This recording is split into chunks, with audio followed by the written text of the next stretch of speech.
महादेव्यै विद्महे दुर्गादेव्यै धीमहि महादेव्यै विद्महे दुर्गादेव्यै धीमहि तन्नो देवी प्रचोदयात् तन्नो देवी प्रचोदयात् महादेव्यै विद्महे दुर्गादेव्यै धीमहि महादेव्यै विद्महे दुर्गादेव्यै धीमहि तन्नो देवी प्रचोदयात् तन्नो देवी प्रचोदयात्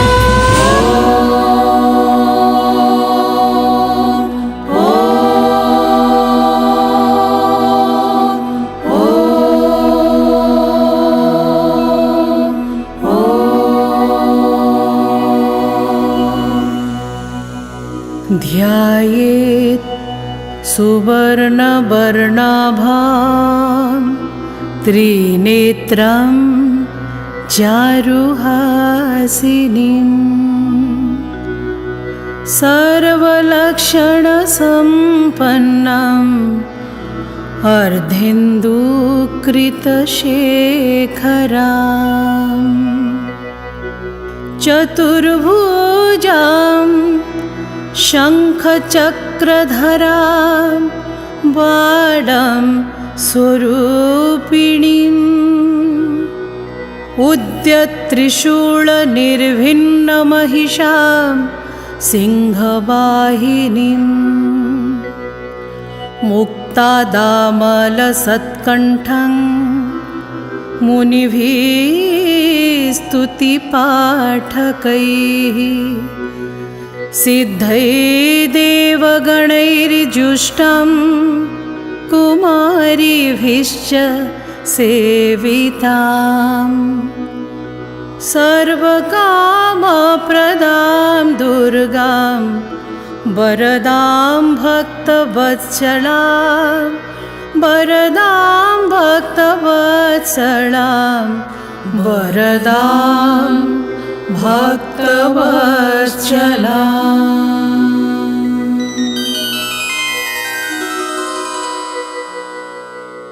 श्री दुर्गा सहस्रनाम स्तोत्रम्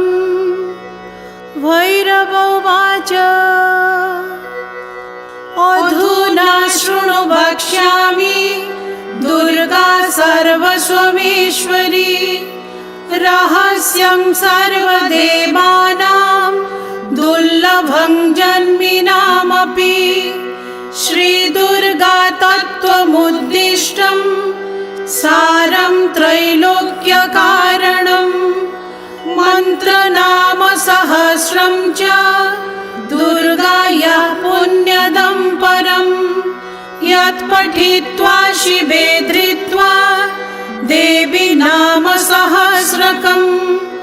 अश्वमेधायुतं पुण्यं लोके सौभाग्यवर्धनम् श्रेयस्करं विश्ववन्द्यं सर्वदेव नमस्कृतं गुह्यं गोप्यतमं देवी पठनात् सिद्धिदायकम् अस्य श्री दुर्गा सहस्रनाम स्तोत्रस्य श्री महेश्वर ऋषिः अनुष्टुप् छन्दः श्री दुर्गा देवता दुं बीजं ह्रीं शक्तिः ॐ कीलकं धर्मार्थ काममोक्षार्थे सहस्रनाम पाठे विनियोगः ॐ ह्रीं तुं दुं जगन्माता भद्रिका भद्रकालिका प्रचण्डा चण्डिका चण्डी चण्डमुण्डनिषूदनी अनुसूया त्रुटिस्तारा कृत्तिका कुब्जिकालया प्रलया स्थितिसम्भूतिर्विभूति भयनाशिनी महामाया महाविद्या मूलविद्या चिदीश्वरी महा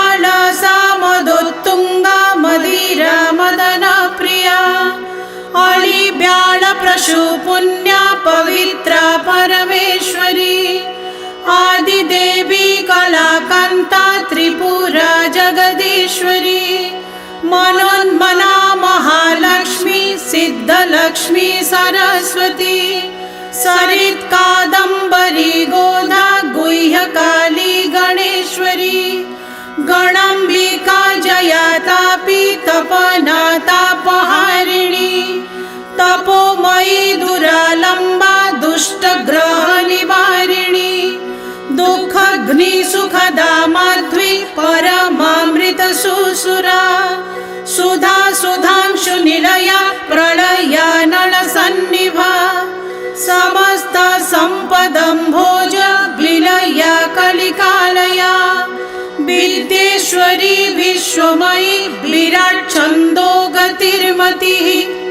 धृतिश्च दाम्भिकी दोला लोपमुद्रा पटीयसी गरिष्ठारिष्टहा दुष्टा कृशा काशी कुलाकुला अकुलस्तापदन्यासा न्यासरूपा विरूपिणी विरूपाक्षा कोटराक्षी कुलकान्ता पराजिता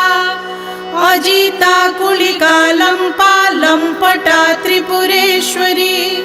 त्रितयी वेदविन्यासा संन्यासा सुमतिर्भया अभया सोर्मुखा देवी महौषधीरलंबुसा चपला चंद्रिका चंडा चंडमुंड निषूदनी चपलाक्षी मदाविष्टा मदिरारुणलोचना पुरी त्रिपुरसूरास्ता रमा रामा मनोरमा संध्या संध्या भ्रशीला च शाला श्यामा पयोधरा शशांक मुकुटा श्यामा सूरा सुंदर लोचना विषमाक्षी विशालाक्षी वशा बागेश्वरी शिला मनशिला च कस्तूरी मृगनाभिर्मृगेक्षणा मृगारी वाहना साध्वी मानदा मत्तभाषिणी नारसिंही वामदेवी वाम वाम श्रुति प्रिया पुण्या पुण्यगति पुण्या पुत्री पुण्य जनप्रिया चामुंडा उग्रमुंडा च महाचंडतमा उमा तपस्विनी प्रभा ज्योत्स्ना महज्योति स्वरूपिणी स्वरूपा सद्गति साध्वी सदा सद्रूपराजिता सृष्टि स्थिति क्षमकरी श्याम श्यामोन्नतस्तनी क्षोणी क्षयकरी क्षीणा सवस्था शिववल्लभा दन्तुरा दाढिव प्रीतिर्दया दाम्भिकसूदिनी राक्षसी डाकिनी योग्या योगिनी योगवल्लभा कबन्धा कंदरा कृत्या कृत्तिका कंटकान्तका कलंकारहिता काली कंपकाश्मीरवल्लभा काशी कीर्ति प्रदा कांची काश्मीरी कोकिलस्वना प्रभावती महारौद्री रुद्रपत्नी रुजापहा रतिस्तुति स्तुरी तुर्या तोतुला तलवासिनी तपः प्रिया सरश्रेष्ठा पंचपुत्री यमस्वसा यामी यमन्तका यम्या यमुना स्वर्णदी तडित नारायणी विश्वमाता भवानी पापनाशिनी विगता विगत प्रश्ना कृशा कृष्टा सिधारिणी बारी बारा बरधरा बरदा वीरसूदिनी वीरसुर्वामनाकारा दीर्घसूत्रा दयावती दरी धन प्रिया धात्री धात्री वल्ली महोदरी गणेश्वरी गणा कांची कांची किंकिणी घंटिका माया मायावती मत्ता प्रमत्ता प्रवरेश्वरी पौरंदरी शची सीता शीता तप स्वभावजा स्वाभाविक गुणा गण्या गांभीर्य गुण कला सुप्ता सप्त सप्ततिरूपिणी तेजस्विनी सदानंदा सभा संतोषवर्धिनी तर्पणाकर्षणा होता संकल्पा शुभमंत्रिका दर्भाद्रोणी कला शांता समिधा सुरवेदिका धूम्राहुतिश्चरमतिश्चामी कररुचिश्चिता दिव्यानलेश्वरी नीला काला नळ सरस्वती अपर्णा सुफला यज्ञा समया निभयामया भीमस्वना भर्गशिखा भास्वती भास्करा विभा विभावरी नदी नंद्या नंद्या भर्ता प्रवर्तिनी पृथ्वीधरा विषधरा विश्वगर्भा प्रवर्तिका विश्वमाया विश्वबाला विश्वंभर विलासिनी पुरगेशा पद्मनागा पद्मनाभा प्रसूप्रजा तोरणा तुलसी दीक्षा दक्ष दाक्षायणी द्युतिः संपुटा शयना शय्या शासना शमनान्तका श्यामा कवर्ण शार्दूली षष्पनीतांशुवल्लभा स्तुत्या प्रणीत नियति कंपना कंपहारिणी चंपकाभाधरा चीना दीन दीन जनप्रिया वसुंधरा वासवेशी वसुनाथा वटेश्वरी समुद्रा संगमा पूर्णा तरला तरुवासिनी पार्वती पामरी मन्या माननीया मधुप्रिया माधवी मधुपालस्था मंदिरा मंदुरा मृगी मुमूर्षा भरुषा रेवा रेवती रमणी रमा रिद्धिहस्ता सिद्धिहस्ता अन्नपूर्णा महेश्वरी अणुरूपा जगज्योति समस्ता सुरघातिनी गारुडी गगनालंबा लंबमानक च प्रिया पीतांबरा पीतपुष्पा पूतना गीतवल्लभा बळाका जगदन्ता च जरा जयवरप्रदा प्रीति कठोर बदना कराड रदना रमा जीवा हस्ता च बगळा प्रणया विनय प्रदा कीरी कराळ वपुषी शेमुषी मक्षिकामशी उत्तीर्णा तर्निका तीक्ष्णा श्लक्ष्णा कामेश्वरी शिवा शिवा पत्नी सरोजाक्षी पद्महस्ता सरस्वती तथ्या पथ्यकृती रथ्या रथस्था विततस्वरा महती रामिणी भागी शुचि हासा हरीश्वरी हरिद्रत्नांशुलसिता लक्ष्मीनायक सुंदरी अम्बालिकाम्ब देवेशी अनघाग्निशिखाद्युतिः आळशाल्पगतिश्चन्त्यानन्तानन्त गुणाश्रया आद्याचादित्य संकाशा आदित्य कुलसुंदरी आत्मरूपाधिशमनी आदिमायादिदेवता इंद्रस्य सूरिन द्योतिरिनाग्निशशिलोचना उमा उर्वी उर्भुजा उत्तंगा चोक्ष्यवाहना उत्तंका चोत्तमा ध्येया उल्लासा चोरुगर्विणी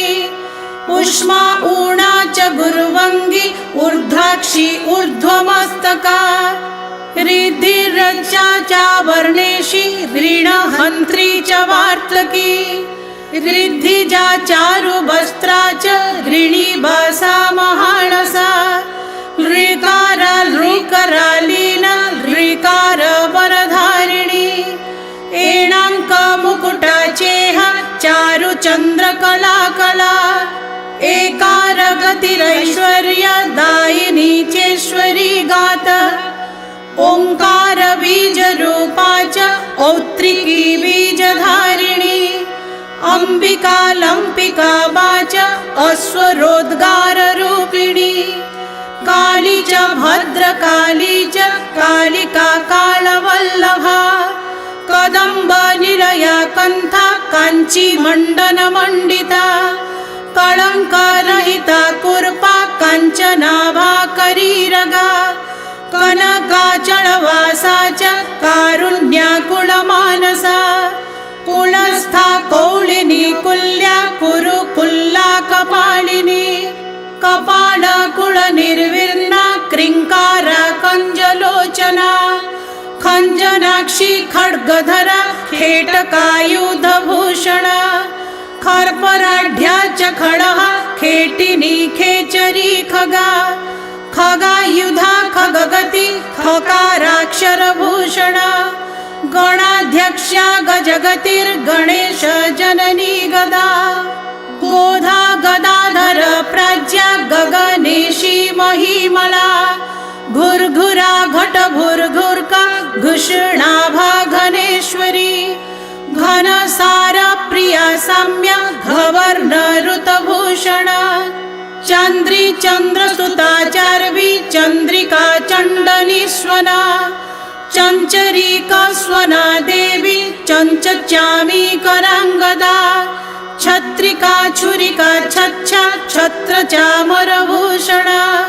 श्रीकारी जलजीवा च जृंभिका जलयोगिनी जटाजूटधरा जातिर्जाति पुष्प समानता जडेश्वरी जगद्धेया जानकी जननी जटा झंझाझरी झरस्कारी झरत कांचिर किंकिणी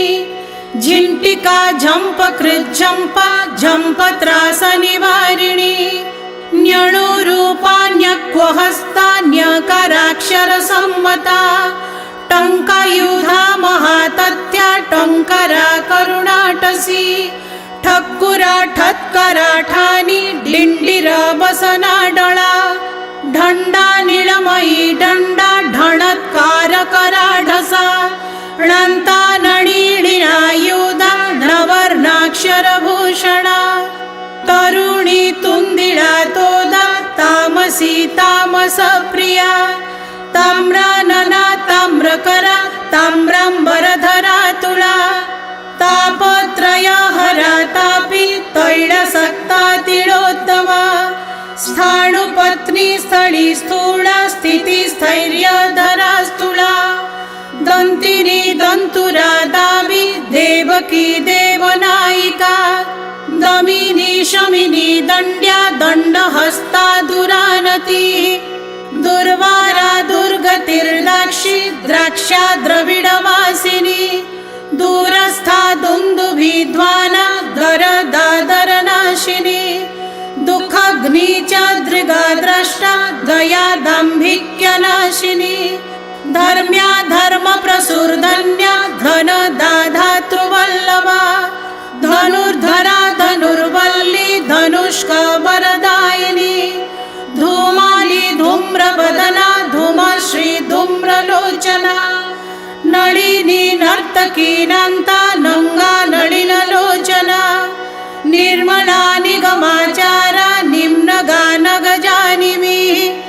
नीलग्रीवा निरीहा च नीपोपवनवासिनी निरंजना जनी जन्या निद्राळुर्नीरवासिनी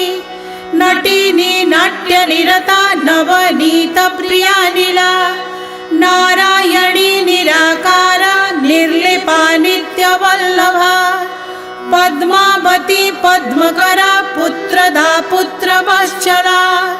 परोत्तरा पुरी पाठा पीन श्रोत्रा पुलोमजा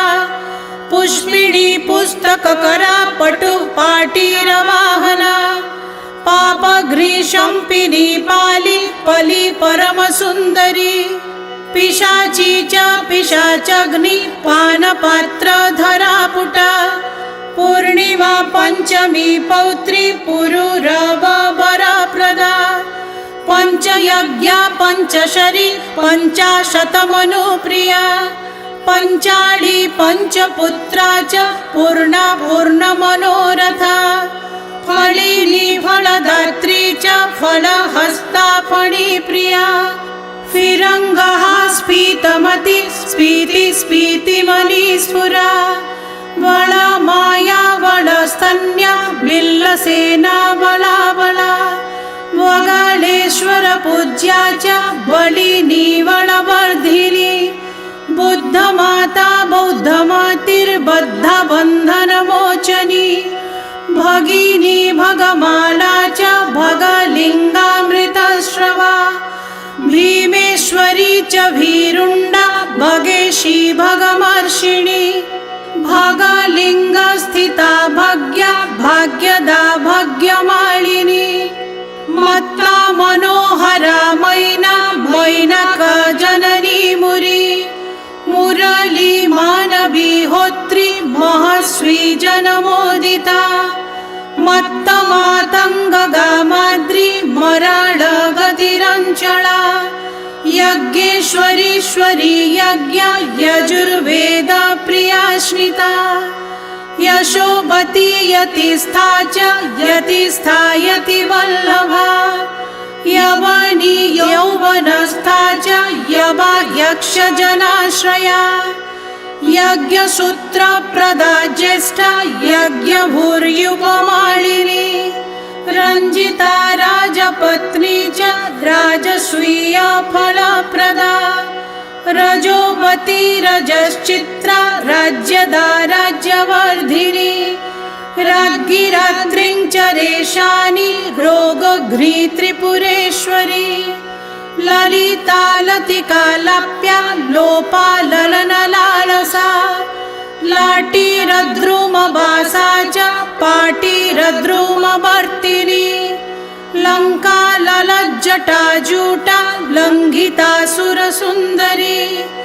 लोकेशा वरदालिया लयकर्त्री महालया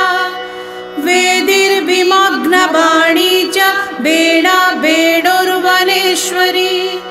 वन्दमाना विवर्णाढ्य बारही वीरमातृका शंखिनी शंखबळया शंखायुधधरा शमा शशिमण्डल मध्यस्था शीतलाम्बुनिवासिनी श्मशानस्था महाघोरा श्मशाननिलयेश्वरी सिन्धुसूत्रधरा सत्रा समस्ताकुलचारिणी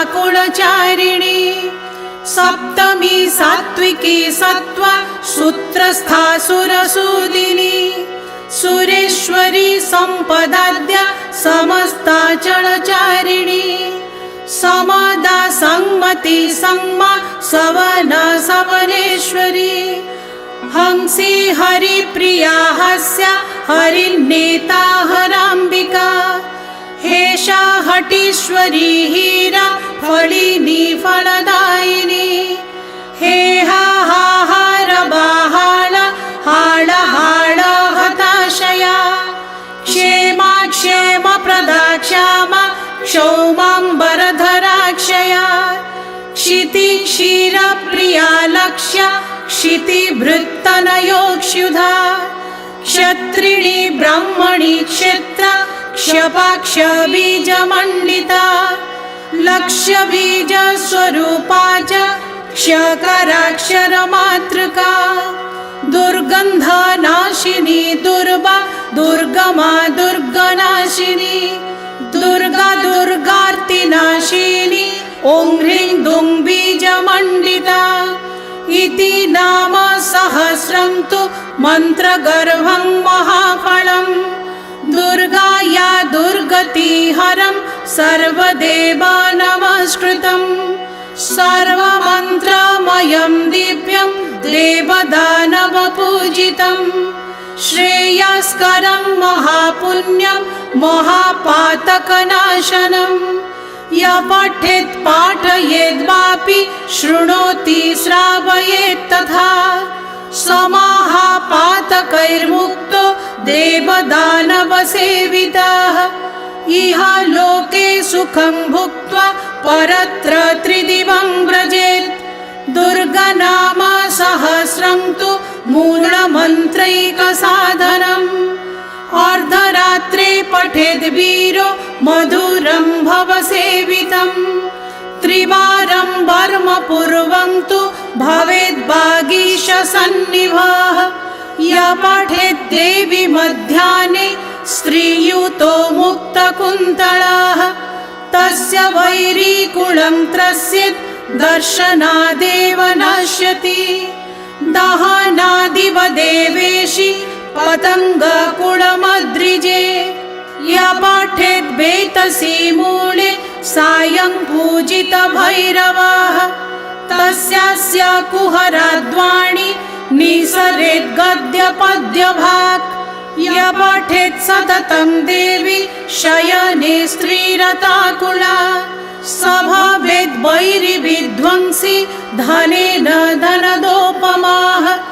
वाग्भिर्वागीश सदृश कवित्वेन सितोपमाः तेजसा सूर्यसङ्काशो यशसा सूर्यसन्निभाः बलेन वायुतल्पो हि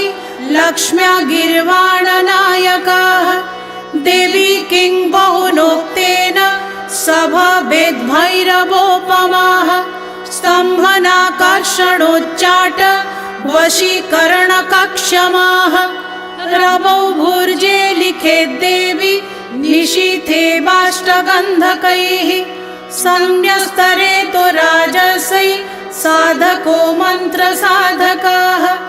लिखित्वा वेष्टयेन्नाम सहस्रमणिवीश्वरी श्वेतवस्त्रेण संवेष्ट्य लाक्षया परिवेष्टयेत् सुवर्णरजताद्यैश्च वेष्टयेत् पीतसूत्रकैः सम्पूज्य गुटिकां देवी शुभेन्निसाधकोत्तमाः धारयेन्मूर्ध्नि बाबाहो गुटिकां कामदायिनीं रणे रिपोन् विक्षिप्याशु कल्याणी गृहमाविशेत् बन्ध्या वामभुजे धृत्वा कृत्वा साधकपूजनं पुत्रं लभेन्महादेवी साक्षात् वैश्रवणोपमान् गुटिकैषा महादिव्या गोप्यकामफलप्रदा साधकै सततं पूज्या साक्षात् दुर्गा स्वरूपिणी योर्चयेत् साधको दुर्गां गुटिकां धारयेत् प्रिये पठेद् वर्म शिवे मन्त्रं नाम साहस्रिकं परम् अङ्गस्तोत्रं फलं तस्य देवी भक्षेधुना शृणु वने राजकुले वापि दुर्भिक्षे शत्रुसङ्कटे ग्रह यक्ष पिशाचादि भूतप्रेत भये तथा वीरे विगतभिर्देवी सर्वत्र विजयी भवेत् स्तम्भयेद् वायुसूर्यो च चन्द्रादीन् साधकोत्तमाः मोहयेत् त्रिजगत्सद्य कान्ताश्चाकर्षयेत् ध्रुवम् मारयेदखिलान् शत्रून् उच्चटयेच्च वैरिणाः वशयेद्देवता सद्य किं पुनर्मानवान् शिवे शमयेदखिलान् रोगान् मोहोत्पातानुपद्रवान् किं न लभते वीरो दुर्गा पञ्चाङ्गपूजनात् इदं रहस्यं दुर्गाया अष्टाक्षर्या महेश्वरी सर्वस्वं सारतत्त्वं च मूलविद्यामयं परम् महाचीनक्रमस्थानं साधकानां यशस्करं पठेत् सम्पूजयेत् दिव्या मन्त्रनाम सहस्रकम् इदं सारं हि तन्त्राणां तत्त्वानां तत्त्वमुत्तमम् दुर्गानाम सहस्रं तु तव भक्त्या प्रकाशितम् अभक्ताय न दातव्यं गुप्तव्यं पशुसङ्कटे अभक्तेभ्योऽपि पुत्रेभ्यो दत्त्वा नरकमाप्नुयात् दीक्षिताय कुलीनाय गुरुभक्तिरताय च शान्ताय भक्तियुक्ताय देयं नाम सहस्रकम् विना दानं न गृह्णीयात् न दद्यात् दक्षिणं विना दत्त्वा गृहीत्यपि उभयो सिद्धिहानिर्भवेत् ध्रुवम् इदं नाम सहस्रं तु गुप्तं गोप्यतमं शिवे तव भक्त्या मया ख्यातं गोपनीयं स्वयोनिवत्। श्रीदेवी रहस्योक्तं श्री दुर्गा सहस्रनाम स्तोत्रं समाप्तम्।